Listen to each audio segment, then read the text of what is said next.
빛과 소금의 사명이라는 제목으로 같이 하나님의 말씀 나누도록 하겠습니다. 우리 옆에 분들과 한번 인사해 봤으면 좋겠어요. 여름이 다가옵니다.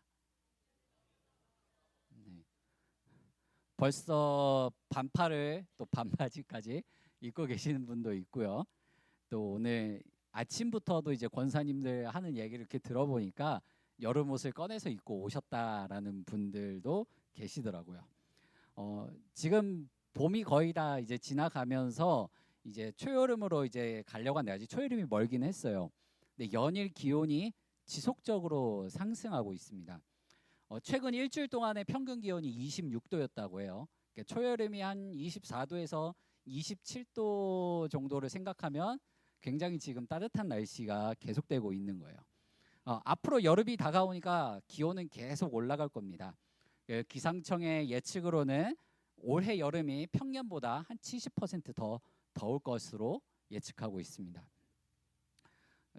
땀 많이 흘리시는 분한테 좀 재앙 같은 소식일 것 같아요. 데오드란트 잘 준비하시고요. 인류 역사상 이 수많은 사람들이 이 여름의 더위를 어떻게 이겨낼까, 시원하게 보낼 수 있을까 많은 연구도 했고요, 노력도 했습니다. 그래서 집을 설계할 때 맞바람이 치도록 해가지고 집을 좀 시원하게 만드는 거, 그리고 원시적으로 뭘 해요? 이제 부채질 하면서 이제 나한테만 바람을 일으켜가지고 시원하게 만드는 거. 그리고 젖은 천들을 집에 걸어놔가지고 수분이 날아가면서 온도를 낮추도록 하는 그런 뭐 많은 노력들을 해왔습니다. 근데 방금 말씀드린 이 많은 방법들은 지금 살아가고 있는 우리들에게도 상당히 유용해요. 근데 결정적으로 이 한 사람이 등장하기 전까지 앞에서 말씀드린 이것들이 사람들이 인류가 여름을 보내는 데 있어서 시원하게 만드는 하나의 방법이었습니다. 그가 누구냐면 윌리스 캐리어예요. 윌리스 캐리어. 그가 1902년에 세계 최초로 에어컨을 개발했습니다. 처음 의도는 뭐 더위를 식히기 위해서 만든 것은 아니었어요. 이제 공장 안에 이제 여름철이 되면 습기가 너무 습해지니까 그 인쇄물들이 종이들이 눅눅해지니까 이 습기를 잡기 위해서 개발한 제품이었는데 그게 결국에는 에어컨이라고 하는 발명품이 되었습니다. 그래서 매년 여름마다 사람들이 그냥 우스갯소리로 하는 게 인류의 구원자가 뭐 윌리스 캐리어다라고 얘기하는 그런 말도 있어요. 이렇듯 현대인들에게 있어서 에어컨은 없으면 살 수가 없어요. 우리는 여름만 되면 어떻게든 에어컨 틀어가지고 공기를 시원하게 만들어 이 더위를 이겨내려고 합니다. 앞으로 여름은 계속 더 더워질 거예요. 이거는 뭐 부인할 수 없는 사실인 것 같아요. 근데 세상이 점점 더워지는 것처럼 희한하게 세상도 점점 더 어두워져 가고 있습니다. 악해져 가고 있어요. 그런 세상 속에서 여러분들은 어떻게 살아가야 되겠습니까? 우리가 살아가야 되는 그 삶의 모습을 오늘 우리가 읽은 말씀에서는 예수님께서 뭐라고 말씀하시냐면 세상의 빛과 소금이라고 전하십니다. 그러면 여러분들에게 다시 한번 되묻고 싶은 건 지금 빛과 소금으로 살아가고 있느냐 이거예요. 어떻게 빛과 소금으로서의 삶을 살아가고 계십니까? 지금 대학생분들은 시험 기간이라서 지금 굉장히 고된 한 주 한 주를 보내고 또 당장 내일이면 시험 보시는 분들도 있는 것 같아요. 근데 그 가운데서도 여러분들이 빛과 소금으로 살아내는 방법들이 있어요. 뭐 편법 부리지 않고 안 하겠지만 컨닝하지 않고 요령 피우지 않고 공부를 열심히 하는 것이죠. 저는 오늘 말씀을 준비하며 이렇게 묵상을 할 때 앞으로 세상은 점점 더 어두워지고 폐악해져 갈 텐데 그 가운데서도 우리 그리스도인들이 세상 가운데 빛과 소금의 역할을 감당해내려면 어떻게 해야 될까? 빛과 소금의 역할을 감당한다는 것은 그냥 단순히 우리가 말씀대로 살아가고 복음 전파하는 것뿐만 아니라 많은 이들에게 하나님의 이름 안에서 위로를 주고 또 힘을 주고 삶에 대한 목표와 또한 그 사명을 갖도록 만드는 것인데 과연 우리가 그것을 할 수 있을까? 그렇게 살아갈 수 있을까란 고민이 생겼습니다. 저는 여러분들이 바로 이와 같은 삶을 살기를 바래요. 많은 사람들에게 빛과 소금으로서 위로를 전해주고 또 참된 위로가 주님 안에 있음을 전파하면서 그들에게 삶의 목적과 사명감을 알려주었으면 하는 마음이 있어요. 근데 그게 다 무엇을 위한 거냐면 하나님의 영광을 위한 것이라는 것입니다. 사랑하는 에제르 청년 여러분들을 통해서 여러분들이 빛과 소금의 역할을 감당해내 가지고 하나님 앞에 영광 올려드리길 간절히 소망합니다. 오늘 이렇게 예배 시작하기 전에 찬양을 딱 부르는데 그 마지막 찬양인데 많은 감동이 오더라고요. 그 제목이 뭐였죠? 나를 세상의 빛으로. 이 찬양의 가사를 보니까 나를 세상의 빛으로 부르신 주님 비추소서 나도 주님의 빛을 비추리라라는 이 가사의 제목이 너무나도 와닿았습니다. 그래서 잘 그러진 않는데 오늘 결단 찬양 이걸로 했으면 좋겠어요. 네, 이걸로 같이 부르면서 오늘 말씀 가운데에서 선포되는 이 말씀을 또 삶 가운데 한 주간 좀 붙들고 살아갔으면 좋겠습니다. 오늘 본문 말씀을 이렇게 보면은 예수님께서 산상수훈 중 팔복 이후에 전하시는 말씀이에요. 예수님이 산상수훈을 통해 예수님을 따르는 자들의 삶이 어떠해야 되는지 사람들에게 가르치셨습니다. 그리고 그걸 따라가는 사람들이 바로 제자라고 성경은 말하고 있어요. 앞서 예수님은 천국이 어떤 자들의 것인지를 팔복을 통해서 전하셨고 본문에 와서는 하나님 나라의 백성을 세상의 소금과 빛이라고 말씀하십니다. 우리를 세상의 빛과 소금이라고 부르시며 전하시는 예수님의 말씀은 그냥 단순히 윤리적인 권면이 아니에요. 너희가 도덕적으로 살아라, 착한 행실을 하며 살아라라는 권면이 아닙니다. 이것은 우리의 정체성에 대한 말씀이고요. 그리고 그 정체성에 합당한 사명감을 갖고 살아가라는 말씀입니다. 예수님께서 빛과 소금의 비유로 전하시는 이 의미를 살펴보고 여러분들이 나의 정체성을 다시 한 번 더 정립하길 바라고요. 그리고 그 가운데서 우리에게 주어진 사명을 깨닫고 그 사명을 감당하며 살아가기를 간절히 소망합니다. 오늘 우리가 읽은 말씀의 시작은 이렇게 시작합니다. 너희는 세상의 소금이라. 우리 13절 말씀을 같이 한번 읽어보겠습니다. 너희는 세상의 소금이니 소금이 만일 그 맛을 잃으면 무엇으로 짜게 하리요? 후에는 아무 쓸데 없어 다만 밖에 버려져 사람에게 밟힐 뿐이라. 아멘. 오늘 우리가 읽은 말씀에서 예수님이 전하신 이 소금이 뭡니까? 소금이 뭐예요? 에? salt? 소금이 뭐예요? 짠맛을 내는 거예요. 예수님이 말씀하신 이 소금은 짠맛을 내는 거예요. 소금은 짠맛을 내는 결정체예요. 하얀 결정체예요. 예수님은 소금을 짜게 만드는 것으로 말씀하시는데 그 소금이 역할을 하는 곳이 있습니다. 어디서 역할을 하죠? 음식에서 역할을 한다고 전하고 있어요. 음식에서 이 소금이 하는 역할이 뭡니까? 에? 간을 맞춰요? 맛이 나게 해요? 어떤 맛이 나게 해요? 어떤 맛이 나게 해서 균형을 맞추는 거예요? 짠맛. 짠맛을 내서 균형을 맞춰요. 근데 이 음식물 전체에 소금이 그 역할을 다 하려면 어떻게 해야 됩니까? 적당히 넣어야 돼요? 중간중간 맛을 봐야 돼요? 이 음식에 소금이 들어가서 어떻게 돼야 돼요? 예? 그러니까 짜지려면 어떻게 해야 돼요? 이 소금이 어떻게 돼야 돼요? 예? 맞아요. 녹아야 돼요. 똑똑한 청년. 네.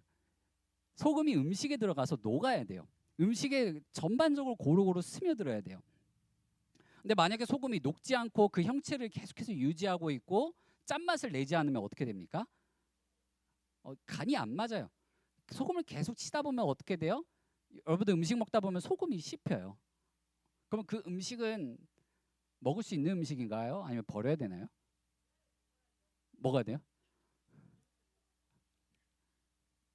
저 못 먹어요. 소금은 예수님이 말씀하신 이 말씀에서 소금이 그 역할을 다 하려면요. 음식물에 들어가서 녹아져 가지고 맛을 내야 돼요. 이렇게 본다면 소금은 어떤 특성을 가지고 있냐면 화학적 침투성을 가지고 있는 거예요. 그러면 소금이 음식물 전체에 스며들어 화학적 침투성을 가지고 있다면 이 소금은 어떻게 변화되는 겁니까? 자기 형체를 유지합니까? 아니에요. 완전히 녹아들어요.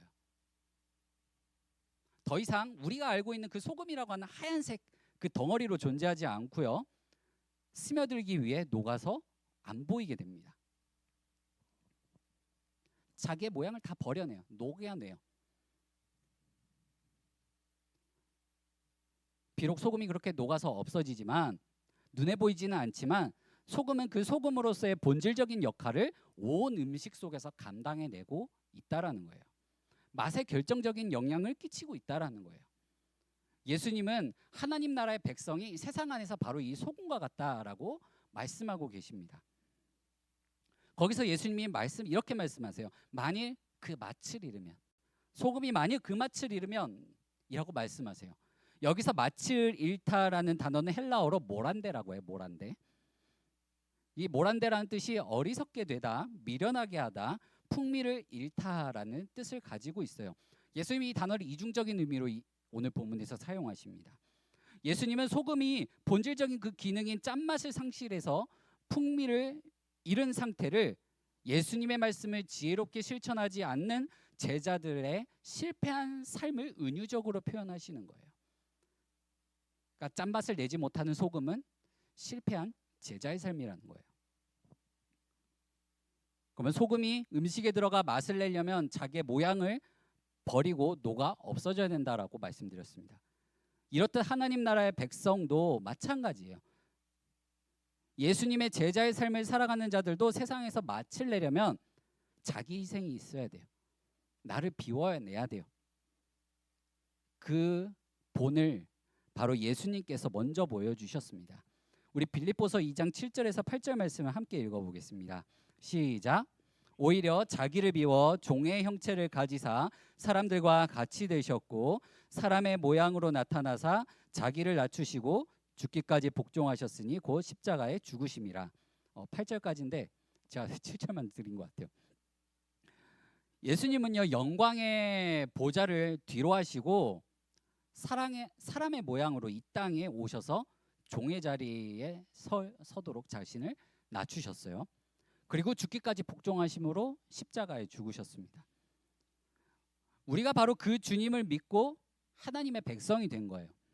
우리가 바로 그 주님을 믿고 하나님의 백성이 되었다면 세상 속에서 예수의 맛을 내야 돼요. 여러분들은 세상에서 예수의 맛을 내야 되는 자들입니다. 그 맛을 내는 삶은요 예수님께서 스스로 낮아지셔서 섬김의 왕으로 오신 것처럼 우리도 낮은 자리로 나아가서 섬기려고 하는 모습으로 살아가야 돼요. 이어서 예수님께서 말씀하시는 우리 제자들의 모습이 있습니다. 이어서 예수님께서 제자들을 뭐라고 말씀하시냐면 세상의 빛이라라고 말씀하십니다. 우리 14절 말씀 같이 읽어보겠습니다. 너희는 세상의 빛이라 산 위에 있는 동네가 숨겨지지 못할 것이요. 아멘. 예수님이 너희는 빛이니 산 위에 있는 동네가 숨겨지지 못할 것이다 라고 말씀하십니다. 오늘 우리가 읽은 말씀 속에서 예수님이 전하시는 산 위에 있는 동네는 어디에서 보더라도 보이는 동네예요. 이게 말이 동네지 도시를 가리키고 있습니다. 예수님이 산상수훈을 전하시던 장소는 갈릴리와 데가볼리 지역이었어요. 여기서 이제 예수님께서 이 산상수훈을 전파하시고 빛과 소금에 관한 그 비유를 말씀하고 계시는 거예요. 사진 한 장을 보여주시면 여기가 데가볼리 지역에 위치한 히포스라고 하는 곳입니다. 히포스는요, 이 갈릴리 바다 바로 옆에 있는데 굉장히 높은 고산지대에 위치해 있어요. 그래서 여기서 내려다보면 갈릴리 바다부터 그 주변 일대가 한눈에 훤히 보입니다. 한눈에 훤히 보인다는 건 뭐예요? 그 주변에서도 위로 올려다 봤을 때 이 히포스라는 곳이 눈에 띈다라는 거예요.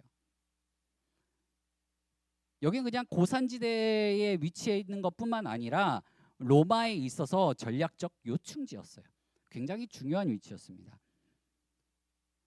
그러다 보니까 여기에는 뭐 신전, 목욕탕, 경기장, 뭐 저수조도 갖춘 굉장히 발달한 도시였어요. 이게 다 갖춰져 있다라는 건 뭐예요? 굉장히 발달한 도시라는 건데 그 발달을 이뤄낸 문명이 뭡니까? 로마예요, 로마. 그러니까 이 히포스라고 하는 도시가 저 고산지대에 어디서든 눈에 보이는 위치에 있어가지고 발달된 도시의 풍경을 보여주는 거예요. 한마디로 이 히포스가 상징하는 게 뭐예요? 로마의 힘과 영광을 나타내고 있다라는 거예요. 예수님이 이 땅에 오시기 전부터 또 사도들이 초대교회 때까지 로마는 최전성기인 팍스 로마나를 맞이했습니다. 로마의 최전성기를 맞이했을 때 이 로마의 힘과 영광을 나타내는 도시로서 히포스가 그 역할을 했던 거예요. 그래서 갈릴리 지역에서 발달한 도시인 이 히포스는요, 밤이 되어도 등불이 켜져 있어가지고 어디서든지 사람들이 바라볼 수 있는 곳이었습니다. 그 정도로 높은 곳에 위치해 있었고, 그 정도로 많은 사람이 거주하고 또 등불을 켜고 있을 정도로 발달한 도시였어요. 예수님은 로마의 힘과 영광을 나타내는 높은 곳에 위치한 이 도시들이 밤에 뽐내는 빛을 비유로 제자들에게 빛이라고 말씀하시면서 너희가 빛이니 산 위에 있는 동네가 숨겨지지 못할 것이라고 해요. 히포스도 바로 그런 도시였어요. 그 도시가 있다라는 걸 숨길 수가 없었습니다.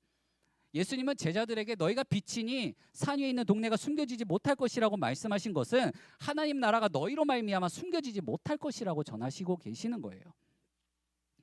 그 하나님의 나라를 나타내는 빛으로서의 삶을 살아가라라고 전하십니다. 이어진 15절 말씀도 같이 한번 읽어보겠습니다. 사람이 등불을 켜서 말 아래에 두지 아니하고 등경 위에 두나니 이러므로 집안 모든 사람에게 비치느니라. 아멘. 예수님은 사람이 등불을 켜서 말 아래에 두지 않는다고 말씀하세요. 이 말이 뭘까요, 여러분? 홀스, 뭐 솔트도 나오고 홀스도 나오고. 이 말이라고 하는요, 이 하나의 계량 바구니 같은 거예요. 그러니까 예를 들면 이런 헌금 바구니 같은 거예요. 헌금 바구니 같은 거. 이 헌금 바구니 같은 건데 이 헌금 바구니 아래 등불을 놓는다라고 했을 때 그 등불이 제 역할을 할 수 있을까요?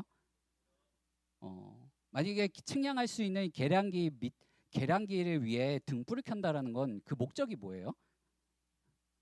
목적이 뭐예요? 여기 안에 들어있는 것을 측량하겠다라는 거예요. 여기 안에 뭐가 들어있는지 얼만큼 들어있는지 그걸 보겠다라는 거예요. 여기서 말은 이 헬라어로 모디오스라고 하는 이 물건인데요. 사진 보여주시겠어요? 이 로마 황제가 규정한 무게를 측정하기 위한 계량 바구니예요. 계량 바구니. 그래서 여기에 바구니에 보면은 그 로마 황제가 그 공인한 이 무게가 있다는 거예요. 뭐라 그러죠? 정량이 정해져 있다라는 게 저기 다 헬라어로 써져 있는 거예요. 등불을 말 아래 두면 안에 있는 물건을 확인할 수도 없고 측량할 수가 없어요. 예수님은 등불이 제 위치에 목적에 맞게 쓰여야 한다라고 말씀하고 계시는 거예요. 목적에 맞게 쓰이기 위해 제 위치에 있는 등불로부터 나오는 빛은요, 그냥 그 말 안에 들어있는 그 내용물만 확인할 수 있는 게 아니라 15절 하반절에 보면은 어디까지 그 빛이 비친다고요? 집안 모든 사람에게 비치느니라 라고 말씀하십니다. 빛은 어떻습니까? 빛의 성질이 어때요, 여러분? 맞아요. 뻗어나가요. 뻗어나가요. 밤에 빛을 비추면 어떻게 돼요? 빛이 닿는 곳은 다 밝아져요. 어둠이 물러가요. 이렇게 보면 빛은 물리적 장악력을 갖고 있는 거예요. 빛은 어둠을 장악합니다. 그런데 이 빛은요, 목적이 있는 곳만 비추지 않는다라는 거예요. 등불에서 나온 이 빛은요, 사방으로 퍼져나가 모든 사람들이 볼 수 있게 만들어줍니다. 우리는 하나님 나라라는 등불에서 나오는 빛이에요. 하나님께서 우리를 빛으로 삼으신 이유와 목적이 있어요. 하나님 나라의 등불의 목적이 뭐겠습니까? 바로 복음을 전파하는 거예요. 우리는 복음을 전하는 빛입니다. 우리가 빛으로서 역할을 다하면 그게 복음 전파만 하는 게 아니라 세상에 있는 많은 사람들이 그 복음의 빛을 볼 수 있고 느낄 수 있고, 아, 저기에 빛이 있구나, 저것은 뭔가 다르구나, 주변과 뭔가 다르구나 느끼게 만든다라는 거예요. 그래서 우리가 빛으로 그 역할을 다하면 그 빛이 모든 사람에게 비친다라는 뜻입니다. 세상에 있는 많은 사람들에게, 믿지 않는 사람들에게조차도 그 빛이 비치게 된다라는 거예요. 그리고 그러한 빛이 되라라고 말씀하십니다. 그리스도인이 세상에서 빛의 역할을 감당한다는 것은 단순히 그냥 종교적인 신념을 표현하는 것 그 이상의 의미를 갖고 있어요. 빛의 특성은 첫 번째로 보인다라는 거예요. 빛의 특성 첫 번째는 보인다라는 거예요.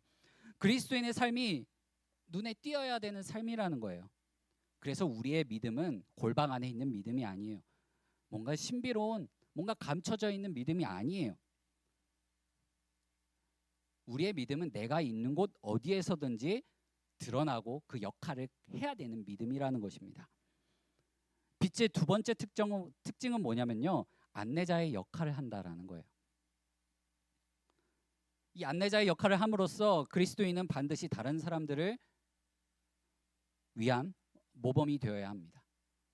많은 사람들이 도덕적 용기가 부족하지만 누가 먼저 옳은 길을 보여주면 따라가는 경우가 굉장히 많아요. 예수님은 부활 후 승천하셨고 또 다시 오시기 전까지 그분을 볼 수가 없어요. 우리가 알 수 있는 건 이 말씀 가운데 드러난 하나님의 계시를 알 수 있습니다.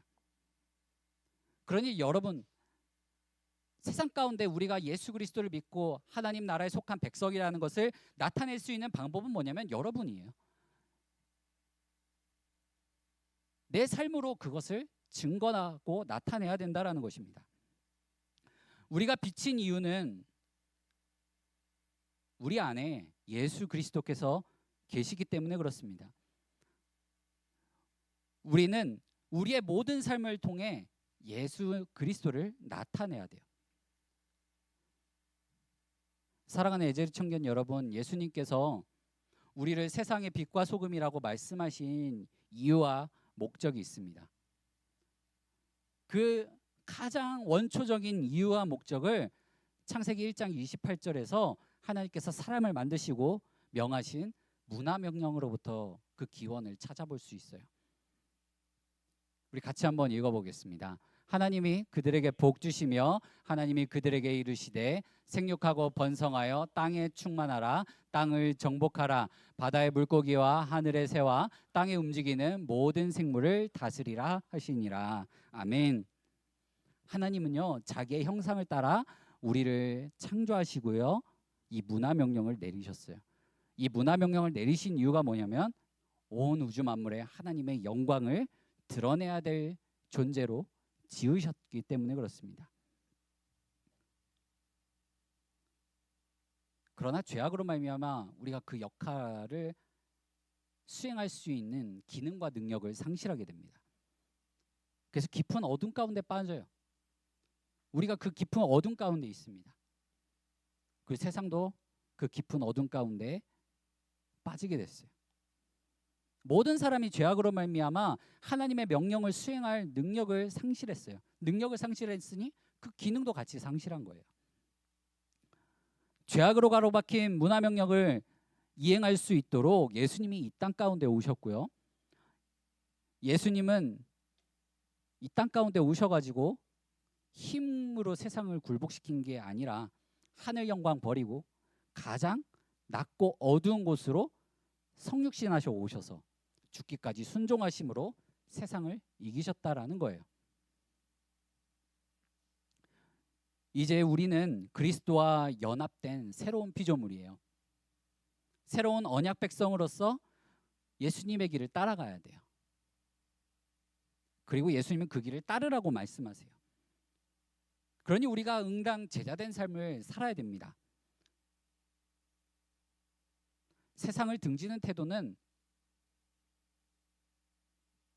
등경 아래에 있는 말과 같아요. 말 아래에 있는 등불과 같아요. 세상에서 성공하고 힘을 갖고자 하는 태도는 자기를 희생하지 않는 소금과 같습니다. 자기 모양을 버려내지 않는 소금과 같아요.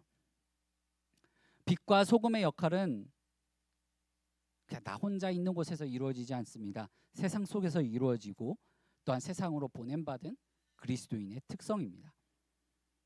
이를 위해서는 먼저 우리는 우리를 위해 자기를 낮추시고 희생하신 그 예수님의 사랑을 내 삶 가운데 흠뻑 물들여야 돼요.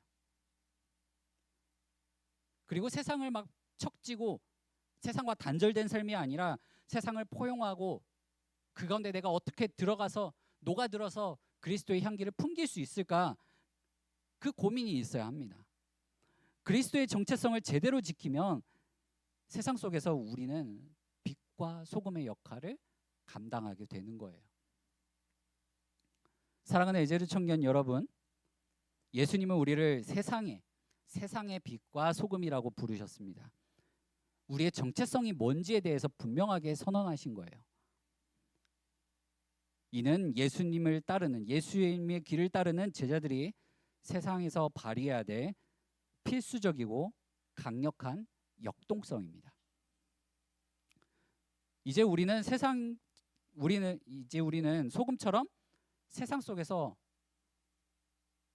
나의 이기심을 부인하고요, 내 이웃들과 함께 어우러지는 삶을 살아야 돼요. 그들의 삶 속에 스며들 수 있어야 돼요. 그리고 성김의 왕으로 이 땅 가운데 오신 예수님의 사랑을 본받아 우리도 그 사랑을 실천하면서 예수의 맛을 내는 삶을 살아야 됩니다. 또한 거룩하신 하나님 나라의 백성으로서 이 폐악하고 악하고 어둡고 불의한 세상 속에 침묵하지 않고요, 거룩하고 구별된 착한 행실을 세상 가운데 비춰야 돼요. 공적으로 비춰내야 돼요. 그렇게 하나님의 통치가 진리와 공의 가운데 있음을 여러분들의 삶으로 선포해야 됩니다. 삶으로 선포하는 것입니다. 오늘 말씀은 세상 가운데 도덕적으로 흠이 없음을 나타내고자 하는 게 아닙니다. 오늘 본문의 결론은 이렇게 말씀합니다. 우리 16절 말씀 같이 한번 읽어보겠습니다. 이같이 너희 빛이 사람 앞에 비치게 하여 그들로 너희 착한 행실을 보고 하늘에 계신 너희 아버지께 영광을 돌리게 하라. 아멘. 본문의 결론이 뭐예요? 하늘에 계신 너희 아버지께 영광을 돌리게 하라라고 말씀하십니다. 우리는 하나님의 영광을 위해 지음받은 존재들이요, 하나님의 영광을 나타내는 것이 바로 우리의 정체성이자 사명입니다. 우리를 빛과 소금으로 부르신 이유입니다. 예수님도 이 땅 가운데 오신 목적이 바로 이와 같습니다. 우리 빌립보서 2장 9절에서 11절 말씀을 같이 한번 읽어보겠습니다. 이러므로 하나님이 그를 지극히 높여 모든 이름 위에 뛰어난 이름을 주사 하늘에 있는 자들과 땅에 있는 자들과 땅 아래에 있는 자들로 모든 무릎을 예수의 이름에 꿇게 하시고 모든 입으로 예수 그리스도를 주라 시인하여 하나님 아버지께 영광을 돌리게 하셨느니라. 아멘. 뭘 하게 하셨다고요? 하나님 아버지께 영광을 돌리게 하셨다고 말씀합니다. 이게 바로 우리가 참 지음받은 목적입니다. 부르심의 사명입니다. 여러분들이 빛과 소금으로서 세상 가운데 이 사명을 다 감당해내시기를 소망합니다. 여러분들을 통해서 하나님께 영광 올려드리는 우리 모든 에제르 청년들 되기를 간절히 소망합니다. 우리 이 시간 함께 같이 찬양 부르겠습니다. 이 시간 찬양하실 때 여러분들이 바로 이와 같이 세상을 비추는 빛이 되기를 소망합니다. 우리가 세상을 비추는 빛이 될 때에 세상의 어둠을 물리치고 또 그 가운데 많은 이들을 주님 아버지 앞으로 인도하게 될 것입니다.